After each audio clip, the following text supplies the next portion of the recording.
안녕하세요. 파산관제의 홍현필 변호사입니다. 오늘은 채무자분들이 아마 가장 궁금해 하실 분인데, 면책 불허가 사유에 대해서 한번 이 텍스트로 한번 알아보겠습니다.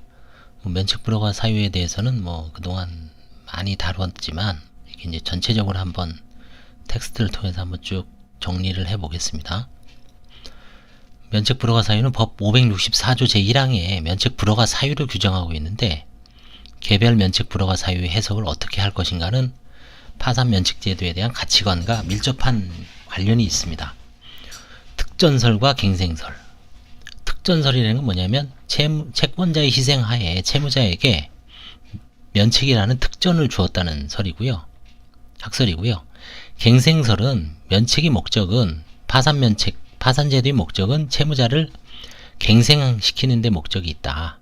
그래서 갱생설이 지금 통설이고 헌법재판소 및 대법원 판례 입장 같습니다.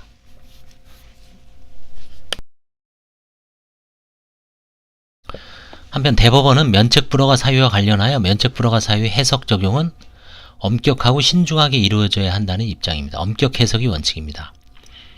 판결의 요지는 이제 이게 형사처벌까지 받잖아요. 형사처벌의 경우에도 아주 유추 확장 해석이 금지가 되죠. 엄격하게 해석 적용, 이게 결국 이제 일반 국민들, 시민들한테 불이익하게 적용되는 규정은 아주 엄격하게 해석 적용해야 되겠죠. 형사 조항과 마찬가지의 어떤 그런 원칙입니다. 이 대법원 결정을 한번 읽어보겠습니다. 이 대법원 결정은 파산법 제346조 제1호는, 이건 구파산법 사건입니다. 통합도산법은 2006년 4월 달부터 시행됐기 때문에 이거는 파산법 제346조 제1호는 법원은 파산자가 제367조 등의 죄에 해당되는 행위가 있었다고 인정할 때에는 하나여 면책 불허가의 결정을 할 수 있다고 규정하고 있고, 같은 법 제367조 제1호는 채무자가 파산 선고의 전후를 불문하고 낭비 또는 도박, 기타 사행 행위를 하여 현재의 재산을 감소시키거나 과대한 채무를 부담하는 행위를 하고 그 선고가 확정된 때에는 5년 이하의 징역 또는 5천만 원 이하의 벌금에 처하도록 규정하고 있는 바, 여기에서 잘 보십시오. 면책 불허가 사유의 하나인 낭비라 함은 당해 채무자의 사회적 지위, 직업, 영업 상태, 생활 수준, 수지 상황, 자산 상태 등에 비추어 사회 통념을 벗어나는 과다한 소비적 지출 행위를 말하고, 채무자의 어떠한 지출 행위가 낭비에 해당한다고 보기 위해서는 그것이 형사처벌이 대상이 될 수 있음을 감안하여 보다 신중한 판단을 요한다. 낭비가 이제 문제되는 게 옛날부터 교과서를 보시면은 이제 시대적 흐름이 있습니다. 예를 들어서 2000년대 초반은 바다 이야기가 문제가 됐을 거고, 그 다음에 다단계 투자, 그 다음에 늘 등장하는 주식 투자, 증권도 선물 옵션에 투자한 경우, 그 다음에 이제 최근에 한 2, 3년 전 유행한 비트코인에 투자한 경우, 그 다음에 게임 있죠. 구글 플레이 같은 거. 가끔 보면 이제 구글 플레이, 저도 지금 면책 불허가 사유와 관련돼서 가끔 게임은 할 수는 있죠. 불플레이 몇만 원 정도는 결제할 수 있는데, 꾸준하게 그게 한 달에 몇백만 원씩 결제가 돼서 몇천만 원 됐다. 근데 채무자의 빚의 한 반 정도가 한 3, 40%를 차지한다. 그러면 문제가 되죠. 그래서 전 판례처럼 채무자의 직업, 수지, 재산 상황 모든 걸 고려해서 결정을 해야 되겠죠. 그렇죠? 근데 대부분 또 면책 불허가라고 하더라도 재량 면책을 해주기 때문에 면책 불허가 사유에 대해서 일반인들은 너무 겁을 낼 필요는 없습니다. 다만 이제 법률의 규정이 어떤 규정으로 되어 있는지를 한번 구조를 살펴보는 건 좋습니다. 한번 같이 읽어보시죠. 제 564조의 면책 허가.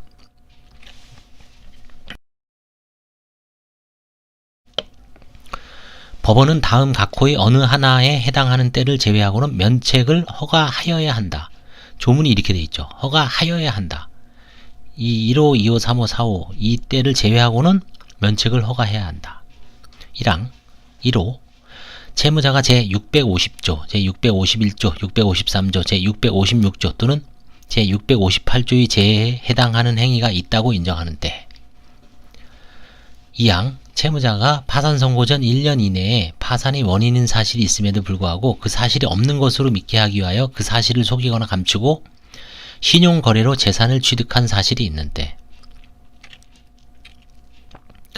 이거는 결국은 채무자가 채권자를 속이고 신용을 속이고 거래를 해서 피해를 준 경우가 이제 해당되는 겁니다. 3항 채무자가 허위 채권자 목록 그 밖의 신청 서류를 제출하거나 법원에 대하여 그 재산 상태에 관하여 허위 진술을 한 때. 4항 4호 채무자가 면책의 신청 전에 이 조에 의하여 면책을 받은 경우에는 면책 허가 결정의 확정일로부터 7년이 경과하지 아니한 때. 제624조에 의하여 면책을 받은 경우, 이게 개인회생입니다. 면책 확정일로부터 5년이 경과하지 아니한 때. 그러니까 파산으로 면책 받고서 7년이 경과되지 아니하고 7년 내에 다시 들어오면 일단은 원칙적으로 면책 불허가라는 얘기입니다. 개인회생을 통하여 면책을 받고 5년이 지나지 않았는데 다시 파산 면책을 들어오면 일단은 불허가 사유에는 해당됩니다. 5항 채무자가 이 법에 정하는 채무자의 의무를 위반한 때.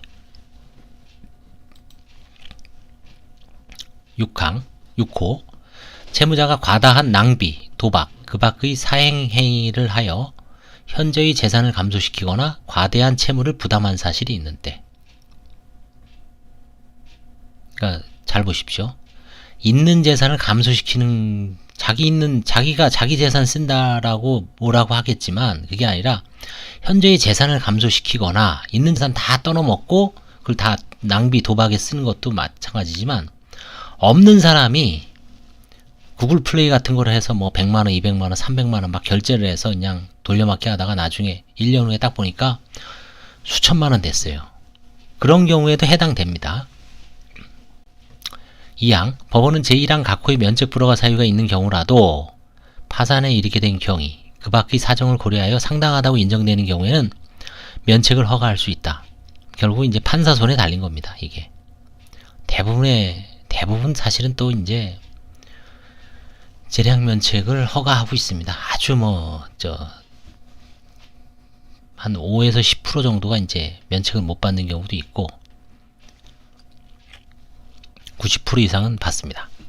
3항 법원은 면책 허가 결정을 한 때는 그 주문과 이유의 요지를 공고해야 된다. 그래서 대법원 사이트에 가서 파산 회생 그 공고란이 있습니다. 거기에 보시면 이제 채무자를 면책한다. 이유, 채무자에게 면책 불허가 사실이 해당되는 사실이 있지 아니하고 이렇게 해서 간단하게 공고문을 볼 수 있습니다. 이 경우 송달을 하지 아니할 수 있다. 이건 이제 이 공고문은 송달을 하지는 않습니다. 4항 면책 여부에 관한 결정에 대한은 즉시 항고를 할 수 있다. 관제인도 할 수 있고 이해관계인, 채권자가 이제 즉시 항고하겠죠. 주로 불만 있는. 그럼 이제 확정이 저지가 되는 효과가 있습니다. 아까 이제 대표적인 사기 파산지 650조 보겠습니다. 면책 불허가 사유의 으뜸이죠. 그 다음에 실제 형사처벌 받는 경우는 있는지 모르겠습니다. 실제 관제인이 고소하는 경우도 가끔 있다고는 하는데 실무에서 그 검사들이 사기 파산죄로 기소하는 경우가 아마 있을 수도 있습니다.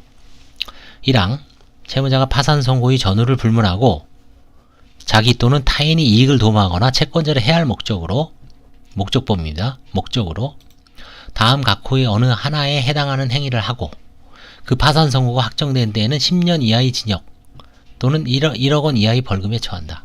형사처벌을 하고 있습니다. 사기 파산죄는 10년 이하의 징역 또는 1억 원 이하의 벌금입니다.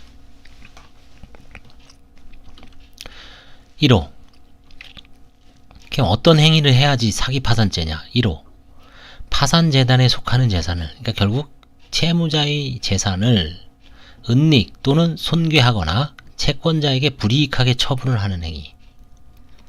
대표적인 게 은닉 손괴입니다. 은닉 손괴, 은닉 또는 손괴, 불이익 처분. 예를 들어서 채권자가 여러 명 있는데 한 사람한테만 그냥 팔아서 그 사람한테 특정 채권자한테만 다 변제를 했다. 그런 경우에도 해당될 수 있습니다. 절대적으로 불이익하기 때문에. 2호 파산재단의 부담을 허위로 증가시키는 행위. 허위로 채무를 막 부담하는 거죠. 이런 경우가 있을 수 있습니다. 내가 은행 채무를 3천만원 있어요. 갚기가 싫어. 근데 이 3천만원은 면책이 안 될 것 같아요. 그래서 채무를 불리는 거죠. A한테, 친구한테 5천만원 각서를 써서 허위로 차용증을 만들고, 그 다음에 B라는 사람한테 또 3천만원 만들고, C라는 사람한테 또 얼마 만들고, 그래서 전체적으로 하니까 빚이 한 1억 5천 돼요. 엄청 많이 보이죠. 그럼 은행에서는 요 3천만원, 이 사람이 뭐 다른 재산은 없어요. 그러면 전체적으로 판사가 보기에는 1억 5천인데 은행 빚은 맞아요, 이거는. 근데 나머지 빚은 다 허위인 경우에, 그때 그게 만약에 나중에 뭐 누가 친구가 제보를 하거나 뭐 아니면 뭔가 문제가 생겨서 했을 때 그 사람은 사기 파산죄가 되는 거죠. 허위 채무를 부담하는 행위죠. 3호 법률의 규정에 의하여 작성해야 하는 상업장부를 작성하지 아니하거나 그 상업장부에 재산의 현황을 알 수 있는 정도의 기재를 하지 아니하거나 그 상업장부에 부실한 기재를 하거나 상업장부를 은닉 또는 손괴하는 행위. 실제 3호는 적용을 안 하죠. 3호는 뭐 대부분 이제 자영업자들이 이제 넘어갑니다. 이것까지 다 적용하면 뭐 우리나라 파산 면책 다 불어갑니다. 사실은 3호를 적용하면은 하는 순간 제가 보기엔 한 90%는 면책 불어갑니다. 이 법이. 그래서 3호는 사실은 실제 적용을 안 하죠. 4호 제481조의 규정에 의하여 법원 사무관 등이 폐쇄한 장부에 변경을 가하거나 이를 은닉 또는 손괴하는 행위. 이 4호도 마찬가지로 뭐 생각해 볼 필요가 없습니다. 거의 적용이 안 되는 조항입니다. 2항 수탁자, 신탁재산관리인, 수탁자의 법정 대리인, 수탁자의 지배인 또는 법인인 수탁자의 이사가 파산 선고의 전후를 불문하고 자기 또는 타인이 이익을 도모하거나 채권자를 해할 목적으로 제1항 각호의 어느 각호에 해당하는 행위를 하고 유한 책임 신탁재산에 대한 파산 선고 확정 등의 경우에는 10년 이하의 징역 또는 1억 원 이하의 벌금에 처한다.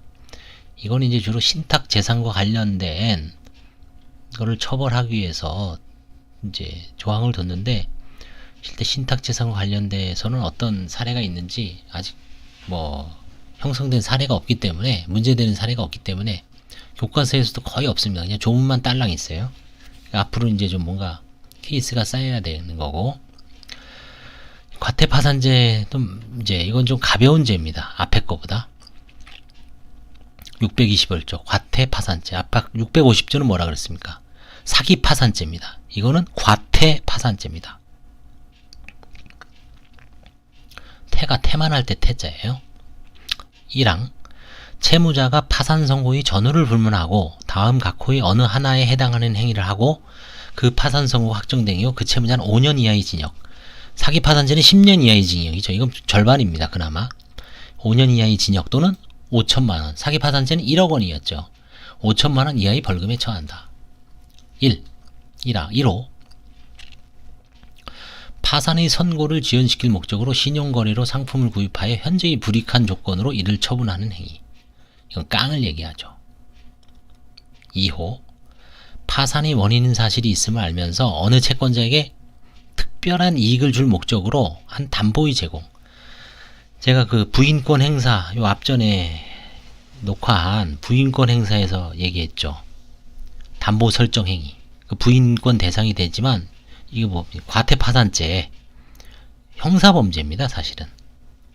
그러니까 뭔가 사채업자한테 사채를 이웃사람한테 A부터 뭐 1부터 10까지 10명한테 빌렸는데 이제 자기가 유일한 그 담보가 이제 은행에 설정되고, 그 다음에 2순위라도 좀 주려고 어떤 한 사람한테만 마지막에 살짝 설정해 줬어요.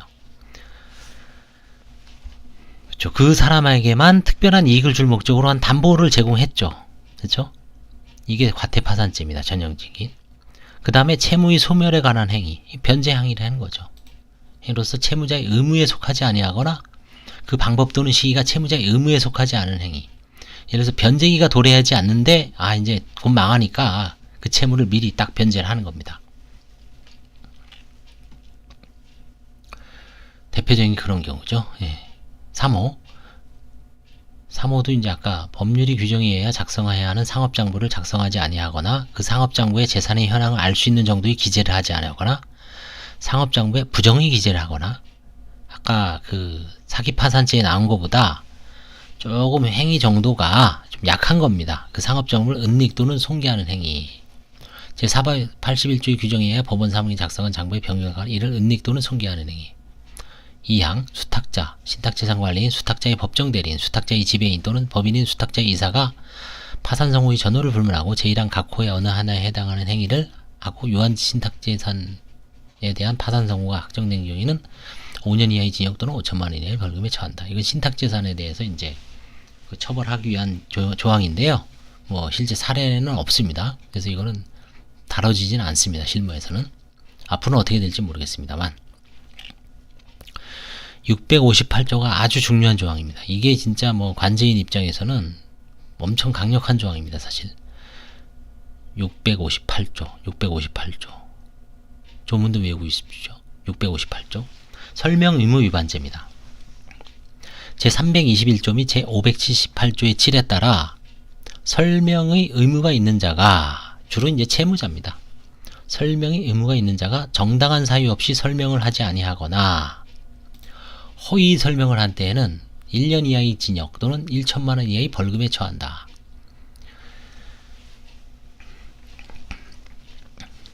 자, 우리나라에서 거짓말을 하면서 이제 뭔가 거짓말을 할 때 기억에 반하는 진술을 하는 경우 처벌하는 걸 위증죄라고 하죠. 법정에 선서를 해야 됩니다.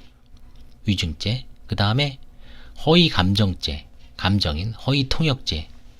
뭐 이런 그 감정 관련, 증인 관련 범죄는 민사소송법이나 형사소송법에 규정이 되어 있는데, 파산법에서는 채무자가 허위의 설명을 한 때에도 형사처벌됩니다. 면책 불허가 사유는 당연히 되죠. 이것도.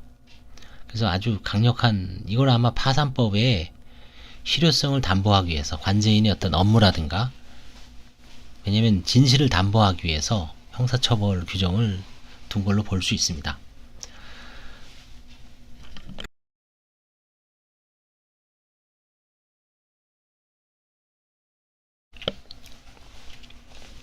자, 여기까지 지금 650조, 651조, 그 다음에 658조 읽어봤습니다. 자, 그러면 이 이제 유형을 한번 보시면, 면책 불허가 사유별로 문제된 건수는 재산 상태에 관한 허위 진술, 크게 재산 상태가 허위 진술, 파산재단에 속하는 재산이 은닉 손괴 불이익 처분, 허위 진술, 은닉 손괴 불이익 처분, 그 다음에 마지막 사망 658조죠. 설명 위반 순으로 많고, 잘 보십시오. 허위 진술이 가장 많다는 얘기예요. 그 다음에 은닉 손괴 불이익 처분, 설명 의무 위반. 재량 면책조차 되지 않는 사건들은 복수의 면책 불허가 사유가 겹치는 경우입니다. 하나의 행위에 대해 여러 가지 사유에 동시에 해당한다고 판단하는 경우가 많습니다. 예를 들어서 은닉해놓고 설명도 안 해요. 그렇죠? 은닉을 해놓고 입 꾹 다물고 있어. 그냥 모르쇠로 일관해. 그러면 두 개에 다 해당되는 거죠. 근데 그게 이제 은닉인지 아닌지는 알 수가 없잖아요. 사실은 정당한 처분일 수도 있습니다. 사실. 그렇지만 이게 이제 안전장치죠. 설명 의무 위반죄로 면책 불허가로 날릴 수가 있는 거죠. 그 다음에 2012년도 새로운 개인 파산 실무 도입 이후에는 재량 면책이 활발하게 적용되고 있습니다. 재량 면책이 거의 많이 사용되고 있습니다. 자, 그래서 이제 면책 불허가 사유를 하나씩 보면 파산 범죄 행위입니다. 법 제564조 제1항 제1호. 아까 읽었죠. 650조 제1호. 재산이 은닉, 손괴 또는 불이익 처분. 은닉, 손괴, 불이익 처분. 파산재단에 아주 이 조문을 아주 엄격하게 해석해야 됩니다. 형사범죄이기 때문에. 그래서 뭐 포괄적으로 그냥 유추 적용하거나 확장하거나 남용해서는 안 됩니다. 그래서 문헌의 의미대로 아주 철저하게 해석을 해야 돼요. 그게 대법원의 정신입니다. 대법원의 입장입니다. 파산재단에 속하는 재산에 대한 은닉, 손괴, 불이익 처분이어야 됩니다. 파산재단에 속하지 않는 재산에 대해서 은닉, 손괴, 불이익 처분은 해도 면책 불허가 사유는 아니에요. 파산재단은 뭐냐? 그러면 파산 선고 당시에 가지는 일체의 채무자의 재산과 파산 선고 전에 생긴 원인으로 장래 행사할 청구권을 포함합니다. 뭐 퇴직금 같은 것도 마찬가지죠. 손해배상 청구권. 교통사고는 교통사고가 났어요. 예를 들어서 파산 선고 전에. 근데 그 교통사고에 의한 손해배상 청구권에 의해서 피해자 내지 피해자를 대신한 보험회사로부터 받을 손해배상 청구권은 파산 선고 이후에 지급이 되죠. 그래서 그런 경우에는 이제 그런 경우까지 파산재단에 속합니다. 원칙적으로.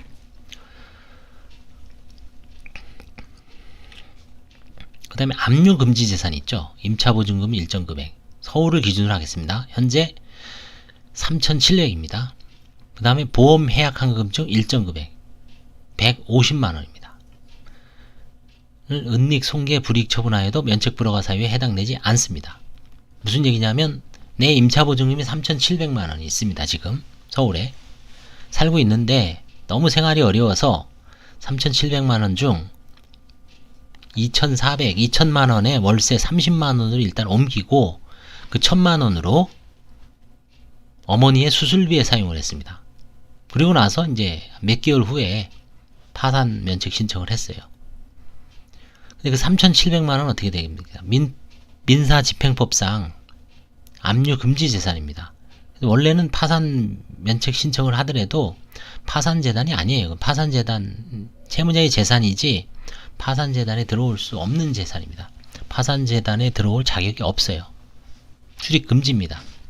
그래서 그런 경우는 뭐 은닉을 하건 아니면 뭐 예를 들어서 은닉인 그 다른 사람 명의로 바꿔치기를 하던 그렇게 헐어서 쓰든 아무 문제 안 삼는 얘기죠.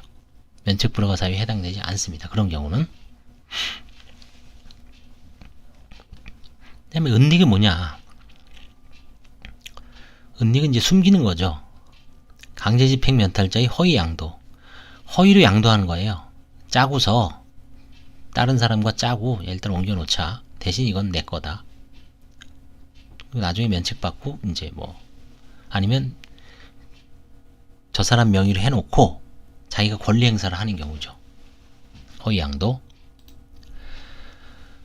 채권자의 이의로 지급불능 시점 이후의 부동산 처분 사실이 드러났고 채무자가 채권자 중 1인에게 대물변제조로 소유권을 이정한 것이라고 주장하였으나 결과적으로는 강제집행을 피하기 위해 채무자의 인척 명의로 소유권 이전 등기를 격려한 사실이 밝혀진 사례로는 서울중앙지방법원 이런 결정이 있네요.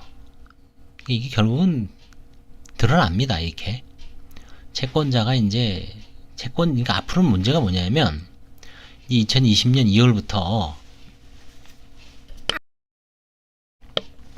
서류를 간소화했죠. 채무자 거만 내라. 기본적으로. 그리고 관제인 입장에서도 일단 채무자 거만 조사하기도 힘들어요. 사실은.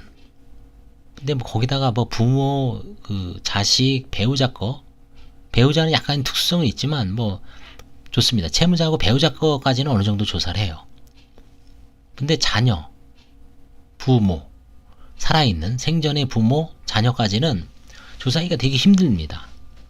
그래서 결국은 채권자가 채무자한테 돈을 빌려줄 때나 아니면 거래를 할 때 잘 파악을 해야 됩니다. 그 사람의 어떤 신용이라든가 그 사람의 거래 성향, 평판, 그 업계에서의 어떤 지위, 그런 게 가장 중요하잖아요. 사실은 평판. 전혀 모르는 사람과 첫 거래해서 돈 홀랑 날리는 경우 너무 많이 봤죠. 그래서 이 사안도 보십시오. 채권자가 이의한 겁니다. 그래서 결국은 위장으로 대물변제 쪽으로 소유권 이전을, 아까 어제 부인권 행사에서 뭐라 했습니까?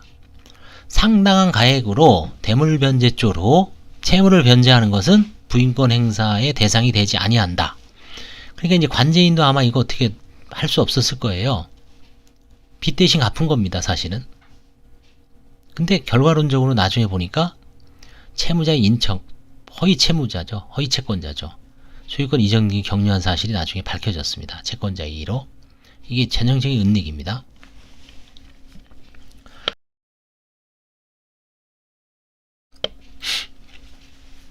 그 다음에 이제 실무에서 아주 흔히 일어나는 게 임대차 계약, 보험계약 변경행위.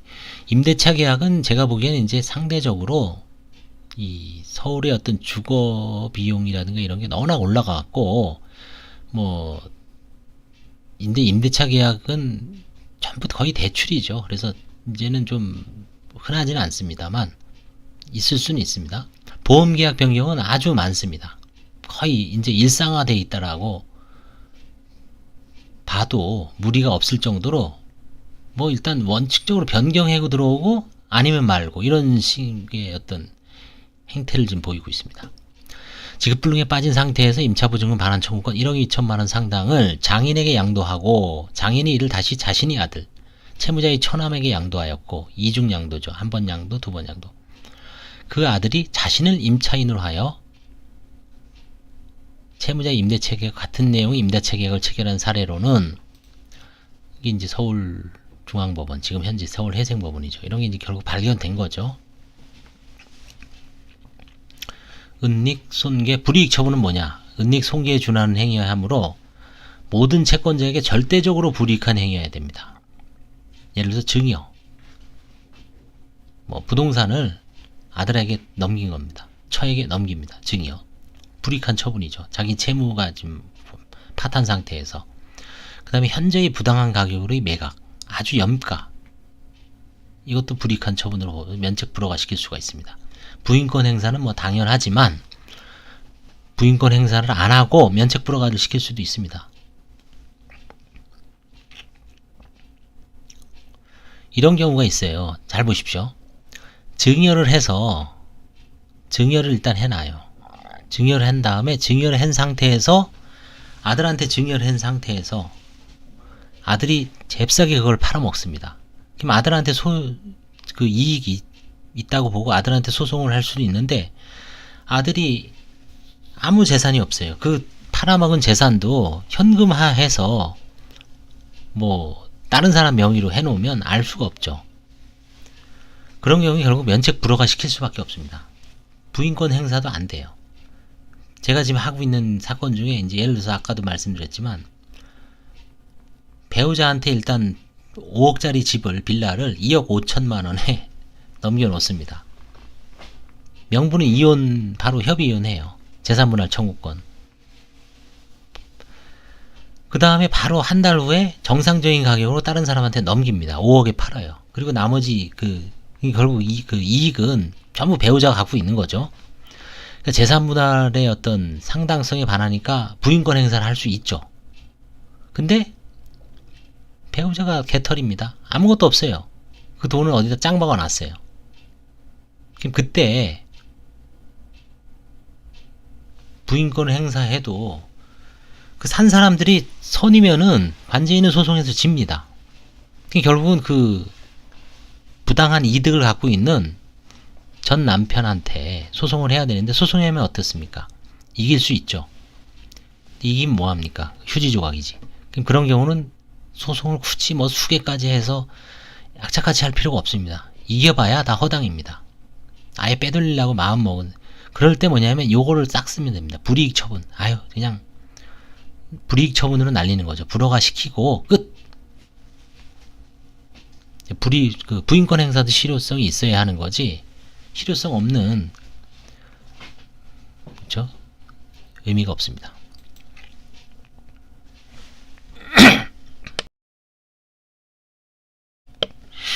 채무자가 특정 채권자에게 1,500만 원의 채무만 부담하고 있음에도 그 채권자에게 6,500만 원의 약소금을 공증해주고 그 채권자가 그 약소금 채권을 청구 채권으로 하여 채권 압류 전부 명령을 받은 후 채무자의 급여, 퇴직금 채권에 대하여 채권 집행을 하여 3,790만 원을 변제받은 사례가 채권자들에 대한 다른 채권자들의 불이익한 처분에 해당한다고 보았습니다. 그러니까 결국 이것도 결국 그거죠. 짜고 치는 겁니다. 사실은. 채권 압류 전부 명령. 이 전부 명령 하기가 쉽지가 않습니다. 왜냐면 전부 명령은 채무가 경합이 돼서 넘치면 어떻습니까? 다 무효가 돼버리죠. 압류는 효력이 있는데 전부 명령 자체가 무효가 돼. 그래서 실무상 변호사를 저도 21년 해봤지만 옛날에 초창기 젊었을 때 이제 뭐 교과서만 보고 선배가 이제 와서 뭐 좀 해달라 했을 때 겁 없을 때 그냥 막 합니다. 그냥. 그래서 한 번인가 성공한 적은 있어요. 진짜 모를 때는 오히려 막 그냥 합니다. 들이대면서 아유 선배님 그 전부 명령으로 한번 교과서 딱 펼쳐보면 전부 명령이 아주 좋죠. 자기가 다 가지니까. 근데 이제 나중에 이제 점점 할수록 야 이거 잘못하다가 다 앞에 있는 거 다 나가리 되고 무효인데 그래서 추심 명령을 하는 이유가 혹시 전부 명령 하다 보면 다 먹으려다가 혼자 먹으려고 하다가 체해서 다 무효가 되거든요. 나가리가 돼버리죠. 그래서 이 전부 명령은 제가 지금 파산 관제인 하면서도 보면 전부 명령은 대부분 뭐냐면 짜고 치는 겁니다. 친인척, 누나, 뭐 집행행위 부인은 아주 전부 명령이 그 법조인, 변호사나 법무사, 뭐 사무장들의 어떤 조언을 받아서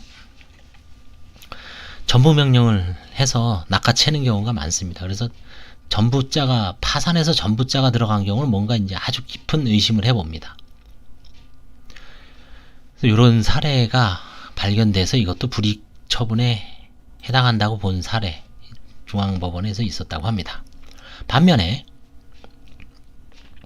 채무자 소유 부동산을 시세대로 매각하여 면제재산 범위 내인 현재 거주지 임차보증금, 파산 신청 비용, 과태료 납부 비용, 생활비 등으로 사용한 사안에서는 이건 아니다. 은닉 손괴에 준할 정도로 채권자 전체에 대하여 절대적으로 불이익을 미치는 행위가 아니라는 이유로 불이익 처분이 아니다. 2013년도에.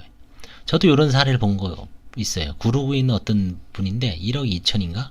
집을 팔았어요. 그 은행 융자를 한 6, 7천 갚고 한 5천인가 얼마가 남았어요. 그래서 그 당시에 3,400이었을 거예요. 세를 얻어요. 면제재산 범위죠. 집행제한. 그 다음에 나머지 1,500만 원은 그대로 그 법무사인가 뭐 변호사 주고 이거 나중에 파산관제인 남은 거를 그냥 그대로 파산재산에 편입한 사례도 있습니다. 결국은 그분은 이게 뭐 어떻게 다른 채권자들한테 불이익한 처분이 아니죠. 법대로 그대로 한 거죠. 그런 경우도 간혹 있습니다. 변제기가 도래한 채무의 본지 변제는 불이익한 처분은 아닙니다. 그러니까 갚을 시기가 도래한 채무에 대해서 본지 변제는 불이익한 처분은 아닙니다. 다만 편파 행위로서 부인권 행사의 대상이 됐냐는 별개의 문제입니다. 면책 불허가 사로서의 불이익 처분은 아니라는 얘기죠. 여기에서 채권자에게 불이익한 처분 행위란 재산의 증여나 현재의 부당한 가격으로의 매각과 같이 모든 채권자에게 절대적으로 불이익한 처분 행위를 말합니다. 채무자가 여러 채권자들 중 일부 채권자에게 채무의 내용에 쫓아 변제를 하는 행위는 채권자에게 불이익한 처분 행위에 해당한다고 할 수 없다. 예를 들어서 보험계약을 해지하여 해약 환급금으로 채권자 중 1인에게 변제한 사안입니다. 이게 갚을 걸 갚은 거죠. 변제기가 도래했어요. 다만 그 사람에 대한 게 부인권 행사의 대상은 편파행위로서 뭐 별개로 부인권 행사를 당할 수는 있습니다. 다만 불허가 사유 요런 거를 꼬투리 잡아서 관제인이 불허가 시킬 수가 없다는 겁니다. 사행위 취소소송에서 사행위로 취소되었거나 부인권 청구 사건에서 부인되었더라도 그쵸 모든 경우에 불이익 처분이 되는 것은 아닙니다. 그래서 불이익 처분하고 이 부인권 행사에서의 어떤 그 사행위 이런 거는 좀 구분을 해야 됩니다. 이렇게 되겠죠. 모든 불이익 처분은 사실상 부인권 행사의 대상이 되겠죠. 원칙적으로. 그렇지만 부인권 행사 사건 중에서도 모두 불이익 처분이 되는 건 아니다. 그 역은 아니다. 이걸 이제 잘 유념해 두십시오. 채무자의 아파트 매도 행위가 사행위로 취소되기는 하였으나 그 아파트 매매 계약이 국토해양부 아파트 실거래 정보상의 시세에 따라 체결되었다면 그 처분 행위는 불이익 처분이 아니다. 그러니까 적정한 시세로 매각을 했기 때문에 일단은 불이익 처분은 아닙니다. 아울러 위 결정에서는 법제 391조, 이 고의 부인이죠. 각호에 규정된 부인권 대상 행위와 이 규정상의 불이익 처분이 반드시 일치하는 것이 아님을 명시적으로 설사하기도 하였다. 사행위 중에서도 은닉 손괴에 준하는 염가 매각이나 통모에 의한 은닉성 거래만이 불이익 처분에 해당하는 취지입니다. 그렇죠. 그러니까 적정한 가격의 어떤 시세는 불이익 처분에 해당되지 않고 은닉이나 손괴에 준하는 아주 아니면 현자 염가 매각만 불이익 처분에 해당한 경우입니다. 이혼에 따른 재산 분할은 상당한 정도를 넘는 경우에는 불이익 처분이 됩니다. 당연히 부인권 행사도 되겠지만 불이익 처분이 됩니다. 채무자가 지급불능 상태에서 유일한 재산을 매각한 후 그 매각 대금의 대부분을 재산 분할 또는 위자료조로 배우자에게 지급한 경우입니다. 이런 경우에 불이익 처분으로 봤어요. 중앙법원에서. 채권자들에게 1억 4천여만 원의 채무를 부담하고 있는 상태에서 유일한 부동산을 처분하여 일부 채무 변제에 사용한 후 매매대금 잔액 1억 원 상당을 배우자에게 위자료 또는 재산 분할로 지급한 사안이, 이런 경우에 이제 불이익 처분으로 본 겁니다. 상속 포기에 관하여 대법원은 부인권 대상이 아니라고 판단했죠. 제가 부인권에서도 얘기했습니다. 요 유명한 판결이라고 했죠. 2011년 6월 9일 2011-29307 판결. 상속 포기 심판은 뭐 인적 결단이고 재산적 법률 행위가 아니고 신분 행위다. 그래서 부인권 대상도 아니고 면책 불허가 사유에도 해당되지 않는다. 그래서 자녀 중에서 부모님 재산을 갖고 상속을 받았는데 자녀 중에서 망한 사람이 있을 때는 반드시 그 망한 사람은 상속 포기 심판을 해서 재산 분할을 하란 얘기죠. 상속 포기 심판을. 상속재산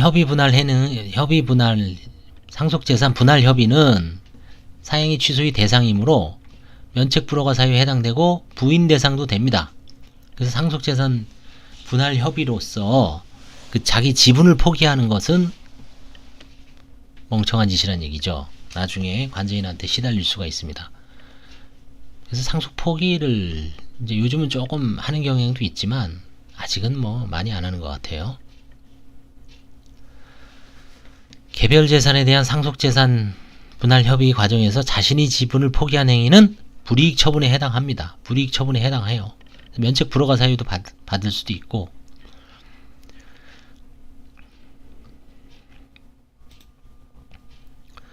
유류분 반환 청구권의 불행사는 불이익 처분으로 볼 수 없다. 유류분 반환 청구권의 불행사는 불이익 처분으로 볼 수 없다. 유류분 반환 청구권은 일신 전속적 권리이기 때문입니다. 채권자 대위권이 목적이 될 수 없다. 라는 대법원 판결도 있어요. 그래서 유류분 반환 청구권은 가급적 아마 이제 그 파산에서도 환가의 대상으로 삼을 수 없지 않을까 싶습니다. 뭐 아무리 화해계약을 하는 경우도 있습니다만, 화해계약이 성공하면 뭐 해야 되겠지만, 만약에 화해계약을 거부했을 때 이거를 불허가로 시킬 수 없다는 얘기죠. 2항 파산재단의 부담을 허위로 증가시키는 행위. 채무자가 제3자와 허위 임대차 계약서 작성 후 제3자로 하여금 경매 절차에서 소액 임차인으로 배당을 요구하게 하는 행위가 가장 여기에 해당하는 겁니다. 이게 가장 일반적이죠. 경매를 앞두고 조금이라도 받으려고 한 3천만 원 정도를 이제 설정해 놓고 자기가 이제 그 중에서 일부 받고 그 다음에 이제 브로커가 좀 띄워먹고, 그리고 나중에 이 사람은 소액 임차인으로 배당을 요구하고 최우선 변제니까, 이게 이제 나중에 드러났을 때 이게 이제 파산해서 이제 문제되는 거, 이쪽 과거에 이제 경매 과정을 분석을 합니다. 그러니까 나중에 좀 의문이 있어서 물어보면 시인을 해요, 대부분의 분들이.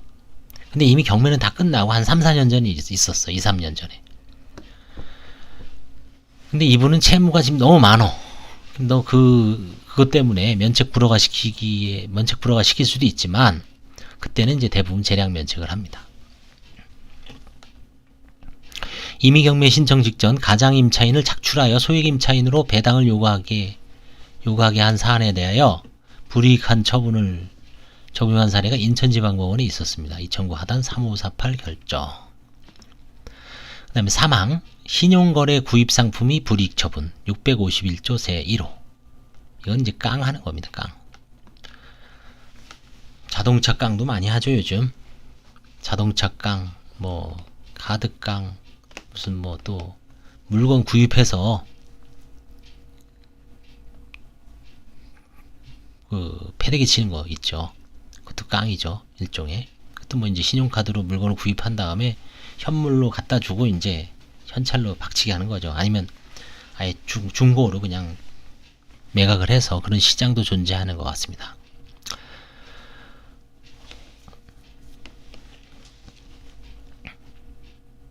사항 비본지 행위 651조 제2호 의무가 발생하지 않았는데 하는 겁니다. 담보의 제공에 관한 행위를 볼까요? 지급불능 상태에서 채권자 중 1인에게 채무자 소유 부동산 지분의 근저당권을 설정해준 행위에 대하여 이 규정을 적용한 사례로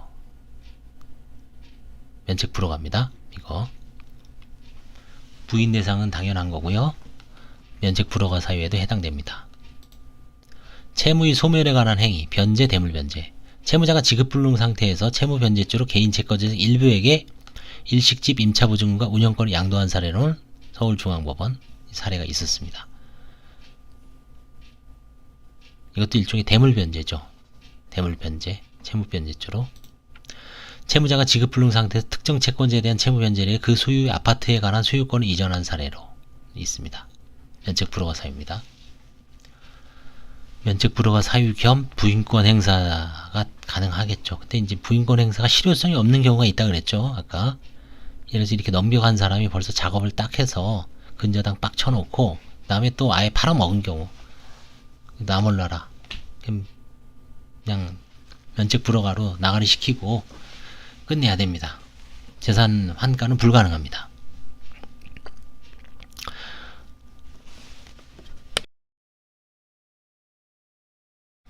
5항 설명 의무 위반죄 658조라 그랬죠. 파산관제인에 대해 정당한 이유 없어야 됩니다. 뭐 부모 거를 관제인이 요구하는데 부모와 관련성이 없이 그냥 무조건 부모 거를 띄워와라. 안 됩니다. 부모 거, 예를 들어 부모가 사망을 했어요. 최근 3년 전에. 그럼 상속재산을 어떻게 처분했는지, 상속재산이 있었는지, 상속재산을 어떻게 처분했는지, 협의분할로 넘겼는지, 상속 포기 심판으로 이제 정당하게 포기했는지, 이걸 조사할 권한이 있습니다. 근데 안 갖고 와요. 면책 불허가 시킬 수도 있죠. 뭔가 은닉의 냄새가 나죠. 그런 경우에는. 파산관제에 정당한 이유 없이 필요한 설명을 하지 않는 경우. 근데 부모님이 살아 있어요. 근데 아무 문제가 없는데 부모하고 아무 별 관련성이 없는데 부모의 서류를 내지 않는다는 이유만으로 너 설명 의무 위반이야. 이건 안 된다는 얘기죠. 설명을 요구할 만한 어떤 뭔가 채무자와의 관련성을 입증을 해야 됩니다. 관제인이. 뭐 예를 들어서 부모와 어떤 금전거래가 수차례가 있었다든지 예를 들어 부모한테 간 돈이 있는데 들어온 돈이 없어요. 그러니까 그 간 돈을 통해서 부모한테 재산을 은닉해 놓을 수도 있죠. 시골에 땅을 사놓을 수도 있습니다. 그럼 당연히 당신 지금 부모한테 최근 3년 동안 1억 원 이상이 갔는데 그럼 부모가 이거 어디에 썼는지 뭐 장사를 했는지 영업을 할 수도 있잖아요. 그렇죠? 그럼 조사할 의무가 있습니다. 그런 경우에는. 근데 그런 게 아무것도 없어. 돌아가시지도 않았어요. 앞으로 이런 게 이제 분쟁이 발생할 가능성이 높습니다. 왜냐면 서류를 축소했기 때문에. 나항 파산 원인 사실을 감추고 한 신용거래 행위 564조 제1항 제2호. 이런 경우에는 이제 재산 취득 행위가 파산 선고 전 1년 이내여야 됩니다. 그래서 이게 문제가 파산 선고 전입니다. 파산 신청한다고 바로 선고가 되는 게 아니거든요. 파산 신청을 하고 선고가 되려면 서울에선 최소한 두세 달, 지방은 6개월 이상 걸려요. 그럼 무슨 현상이 있냐면 재산 취득해놓고 파산 선고가 1년 넘어버리는 경우가 있습니다. 그러면 이 조항을 적용할 수가 없어요.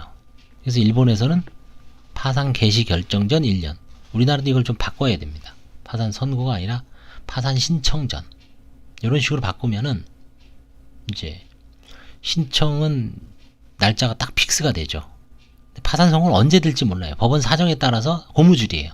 근데 파산 신청은 자기가 하는 거니까 자기가 일부러 신청을 늦출 수는 있겠죠. 그 사람이.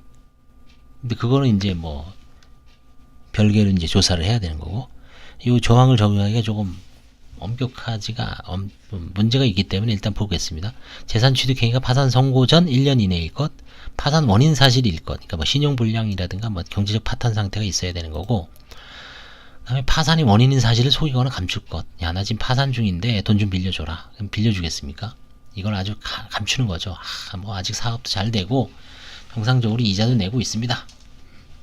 4. 신용거래로 취득한 것일 것.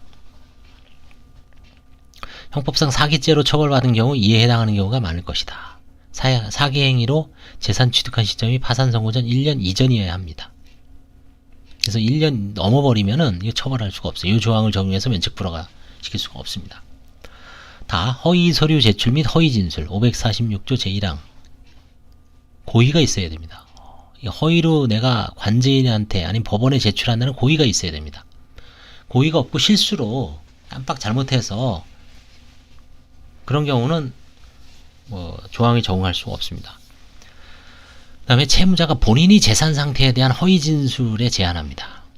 채무자가 대표로 있는 법인의 재산에 대해서 허위 기재를 했다. 적용하지 않습니다. 부모의 재산에 대해서 허위로 기재했다. 적용하지 않습니다. 채무자 본인이 재산 상태가 아니기 때문에. 채무자의 자녀들에 대한 재산 상태 허위 진술 적용하지 않습니다. 채무자가 운영하던 주식회사, 채무자가 회사 총주식이 78%를 보유하고 있습니다. 과점주주죠. 1인 주주라고 볼 수는 없지만 가전주주입니다. 주식회사의 채무를 채권자 목록에 기재하지 않았고 위 회사 소유 자산을 매각한 후 그 대금으로 위 회사의 채무를 변제한 행위를 기재하지 않았더라도 허위 진술로 볼 수 없다. 그쵸? 이거는 뭐 설사 그 회사 채권자들의 어떤 귀속되기 때문에 그걸 파산재단으로 편입할 수도 없습니다. 사실. 그 다음에 친족 부유 재산 허위 기재 문제. 그렇죠. 제가 좀 전에 얘기했던 건 원칙적으로 적용하지 않습니다. 채무자가 법원에 대해 그 재산 상태에 관하여 허위 진술한 때를 면책 불허가 사유로 규정하고 있는 바, 여기서 그 재산 상태란 채무자의 재산 상태입니다. 채무자가 아닌 아들, 부모, 배우자의 재산 상태를 허위로 얘기했다 그래서 적용할 수가 없습니다. 채무자의 재산에는 채무자가 자신이 명의로 보유하고 있는 재산뿐만 아니라 타인의 명의를 빌려 실질적으로 자신이 보유하는 명의신탁 재산도 포함됩니다. 그러나 이에 해당되지 않는 재산으로서 채무자의 친족 등이 보유하는 재산은 채무자의 재산이라고 볼 수 없습니다. 그래서 채무자가 이러한 친족 등의 재산 상태에 관하여 허위 진술을 하였다고 하여 위 조항에 저한 면책 불허가 사유에 해당한다고 볼 수 없다. 이게 대법원이 뭐 벌써 한 10년 전부터 확고히 했습니다. 채무자가 파산 신청 당시 부친이 부동산을 보유하고 있음에도 친족 보유 재산란에 아무런 기재를 하지 않은 사안으로서 대법원은 채무자의 부친이 위 부동산을 취득할 당시 채무자가 만 18세에 불과하고 달리 채무자가 위 부동산이 실질적인 보유자임을 인정할 만한 자료가 없다고 보아 타인의 명의를 빌려 실질적으로 자신이 보유한 재산에 해당되지 않는다고 판단하였다.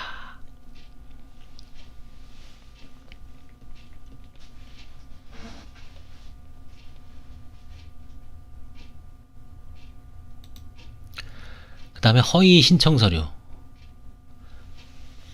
주로 뭐가 문제가 될까요? 임대차 계약서, 무상거주 사실 확인원이 문제가 됩니다.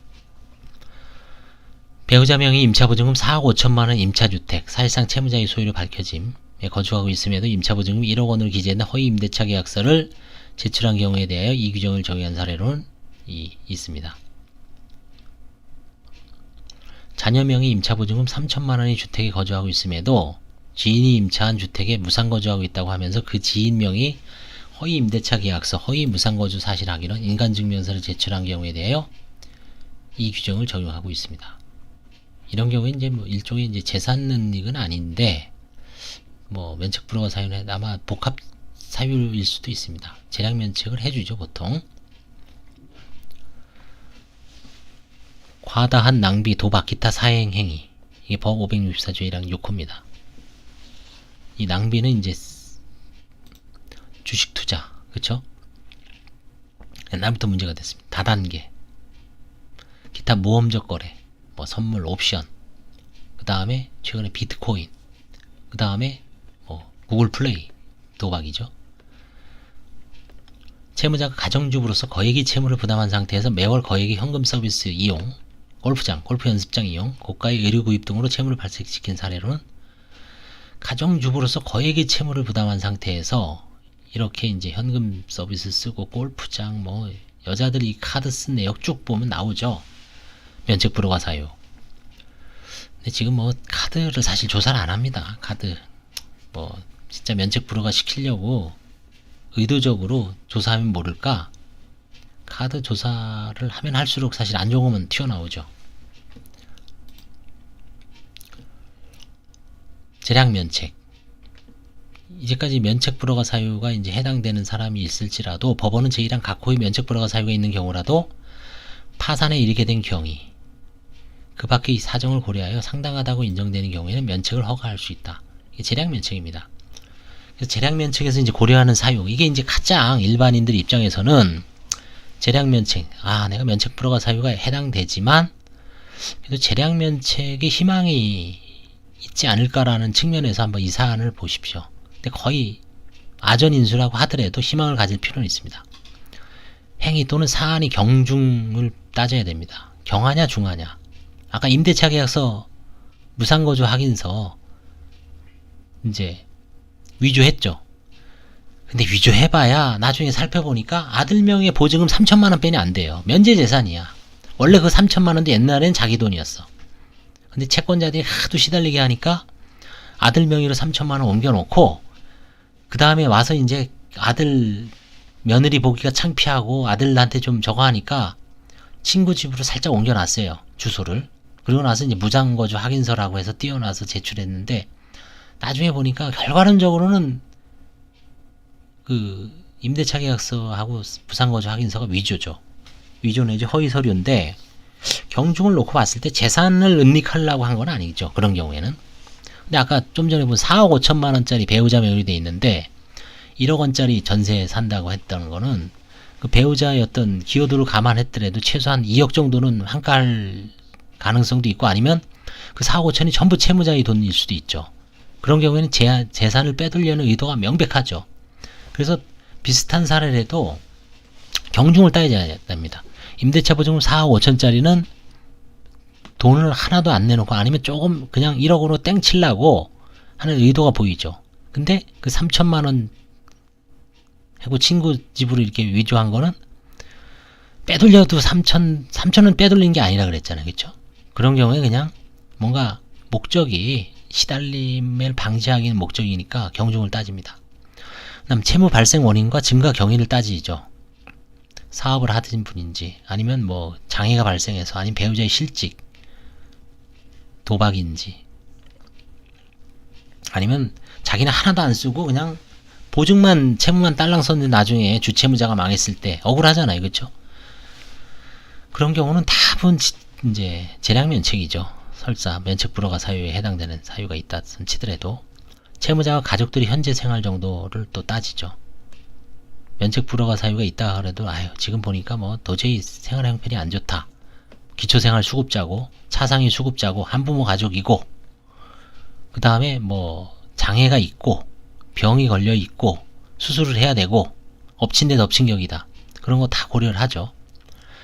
그 다음에 경제적 갱생에 대한 의욕과 갱생의 가능성. 뭐 적극적으로 이제 앞으로는 좀 새 삶을 뭐 돈도 벌고 그 다음에 경제활동을 해서 누구를 부양하고 그런 의욕이 있는지 없는지. 그 다음에 이제 채권자 측의 사정을 따지죠. 채권자 측의 사정은 뭐냐? 채권자가 이제 이런 경우에서 채권자가 더 어려운 경우가 있어요. 사실은 또 어느 경우에 보면 채권자가 그냥 뭐 어떤 할머니가 뭐 법정에 와서 막 자기가 더 어렵다고 막 개인 채권자죠. 그런 사정도 있습니다. 그 다음에 채권자 이의신청 유무. 근데 이의신청이 좀 날카로워야 돼요. 명백해야 되는데 그냥 단순히 한풀이성 이의만으로 안 되고 정확하게 어떤 법적 요건에 좀 맞아야지 뭐 재산 은닉이라든지 그 다음에 뭔가 좀 결정적인 제보, 타인 명의로 사업을 영위한다든지 이런 게 있어야 됩니다.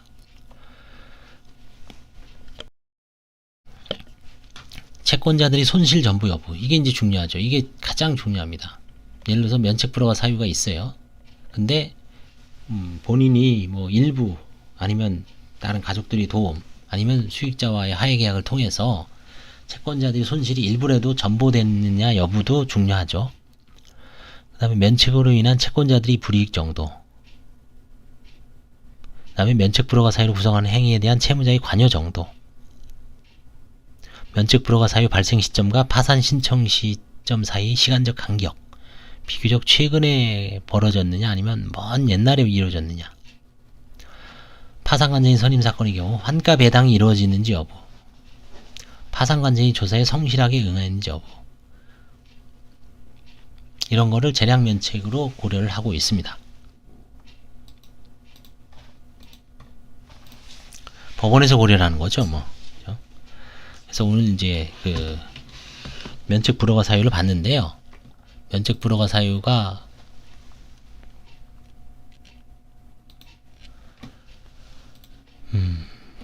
뭐 어렵게 구성되어 있지는 않습니다. 그래서 면책불허가 사유는 딱 조문이 한 6개 정도로 알아두시면 됩니다. 564조, 650조, 651조, 658조, 4가지 조문. 다시요. 658조, 651조, 650조, 564조. 이 4가지 조문이 다 해당이 됩니다. 이게 이제 형사처벌하고 저 행위 유형하고 이렇게 짬뽕이 되어 있기 때문에 좀 조문이 적어되어 있지만 요 나오죠. 650, 651, 53, 56, 58, 56, 564. 근데 여기서 핵심 조문은 650, 651조, 658조입니다. 일단 면책불허가 사유를 봤는데요. 면책불허가 사유하고 부인권은 관련이 있지만 똑같진 않다. 그래서 약간의 차이는 있지만 그래서 그걸 잘 구별을 하셔야 되고요. 일단 면책불허가 사유가 있더라도 재량면책이 있기 때문에 재량면책에 해당되는 아까 그런 고려 요소 있죠. 그거를 잘 어필을 해서 법원으로부터 면책불허가 사유가 있더라도 면책불허가 재량면책을 받을 수 있음을 명확히 해서 희망을 가지시기 바랍니다. 감사합니다.